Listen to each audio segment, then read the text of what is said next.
हरतालिका व्रत कथा शिवजी ने ही माँ पार्वती को सुनाई थी। शिव भगवान ने इस कथा में माँ पार्वती को उनका पिछला जन्म याद कराते हुए बोले, हे गौरी, पिछले जन्म में तुमने मुझे पाने के लिए बहुत छोटी उम्र में कठोर तप और घोर तपस्या की थी।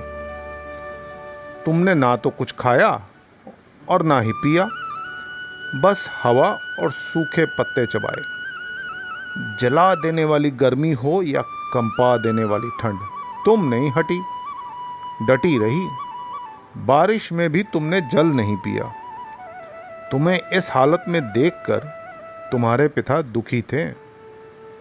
उनको दुखी देखकर नारद मुनि आए और कहा कि मैं भगवान विष्णु के भेजने पर यहाँ आया हूँ। वो आपकी कन्या से विवाह करना चाहते हैं। इस बारे में आपकी राय जानना चाहता हूँ।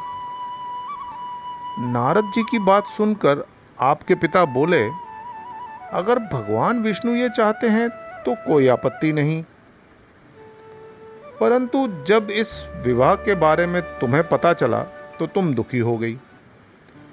तुम्हारी एक सहेली ने तुम्हारे दुख का कारण पूछा तो तुमने कहा कि मैंने सच्चे मन से भगवान शिव का वरण किया है, किंतु मेरे पिता ने मेरा विवाह विष्णु जी के साथ तय कर दिया है। मैं विचित्र धर्म संकट में हूँ। अब मेरे पास प्राण त्याग देने के अलावा कोई और उपाय नहीं बचा। तुम्हारी सखी बहुत ही समझदार थी। उसने कहा, प्राण छोड़ने का ये कारण ही क्या है? संकट के समय धैर्य से काम लेना चाहिए। मैं तुम्हें घनघोर वन में ले जाती हूँ, जो साधना स्थल भी है और जहाँ तुम्हारे पिता तुम्हें खोज भी नहीं पाएंगे। मुझे पूर्ण विश्वास है कि ईश्वर अवश्य ही तुम्हारी सहायता करेंगे। तुमने ऐसा ही किया। तुम्हारे पिता तुम्हें घर में ना पाकर बड़े चिंतित और दुखी हुए। इधर तुम्हारी खोज होती रही, उधर तुम अपनी सहेली के साथ नदी के एक तट पर एक गुफा में मेरी आराधना में लीन रहने लगी। तुमने रेत के शिवलिंग का निर्माण किया। तुम्हारी इस कठोर तपस्या के प्रभाव से मेरा आसन हिल उठा और मैं शीघ्र ही तुम्हारे पास पहुंचा और तुमसे वर मांगने को कहा।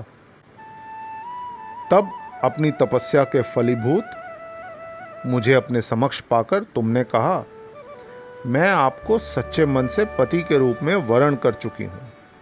यदि आप सचमुच मेरी तपस्या से प्रसन्न होकर यहाँ पधारे हैं तो मुझे अपनी अर्धांगिनी के रूप में स्वीकार कर लीजिए।